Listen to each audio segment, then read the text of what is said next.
Good morning, everybody. Hope you all are well. Students, today we are going to discuss the last topic of the chapter Judiciary, that is Olga Tellis versus Bombay Municipal Corporation. Before entering into the explanation of the case study, I would like to give few highlights of this case. That means this case was started in the year 1981. And the decision was taken by the state of Maharashtra and the Bombay Municipal Council to evict the pavements and the slum dwellers from the city of Bombay. As you all might have seen in movies or you might have visited Bombay also, many people live in slum areas, basically poor section of the society. So these people were evicted from the pavements. Now what is the meaning of evict? Evict means to force somebody to leave the house or place or land where they are living. So this is all about the case, but what actually happened in the case is a twist in the story. Now let's see. Sometimes what happens, the case it will be in favor of the people, sometimes it goes against, but from our childhood itself, we have studied that majority wins the vote. But in this case, something different happened. Majority of the slum dwellers were surviving in pavements, in chawls, like that. So, what happened here? These pavements were being vacated by the Municipal Corporation or Bombay Municipal Corporation or BMC we can call. And the case was filed in High Court of Bombay. These slum dwellers reached court for their rights. That means their rights were being violated. So what they did, they went to the court. But the judgment was totally against them. See, there are court judgments that people believe work against the best interest of the common people. So this case study is the best example for it. When people felt that courts give decision against the common interest of the people. That means it is not necessary that every time the court will give the decision in favor of the common people or the citizens. Sometimes it also give decision against them. Judgments on evidences of slum dwellers means whatever judgment was given by the High Court of Bombay against the slum dwellers was totally unexpected by them, because what happened here, they felt that their rights are being violated. So everyone knows that if rights are violated, one can reach to the court. We have also studied in this chapter also. But here what happened, though they reached the court, though they raised their voice against the injustice, but they were not able to get justice from the court. The same time, some judgments tried to protect the livelihoods of slum dwellers.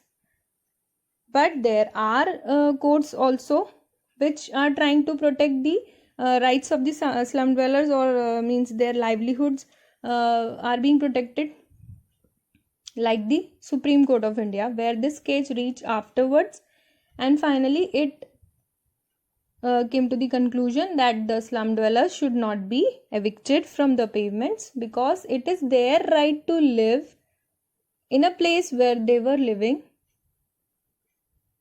Okay, so that's why what happened here actually was that the slum dwellers were being vacated or evicted from the pavements where they were living by the Municipal Corporation of Bombay. So many people were living there. All of them were in trouble because they don't know where to go, because all are having their own families. They are earning some bread out of it also. Some are doing some brisk jobs over there, like cleaning the roads, sweeping the roads, or washing utensils, and small jobs they were doing over there. So that was a bread earning place for them. Not only that, they used to live over there. So if they were said to leave that place, it was quite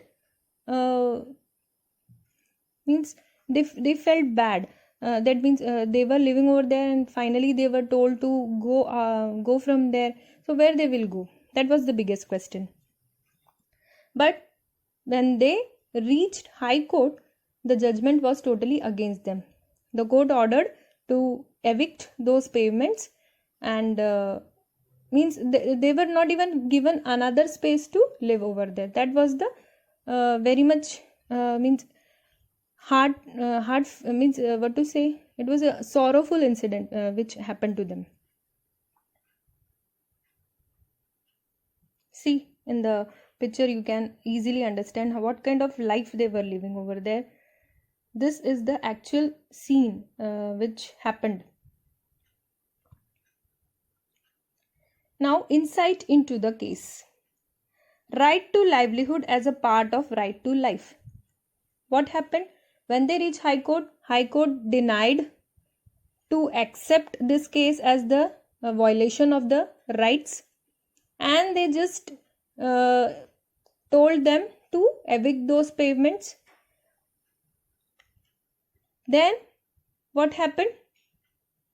They reached finally to the Supreme Court of India, where this case was taken as an important aspect or of the important focus was given to the people who were being vacated from the place where they used to live,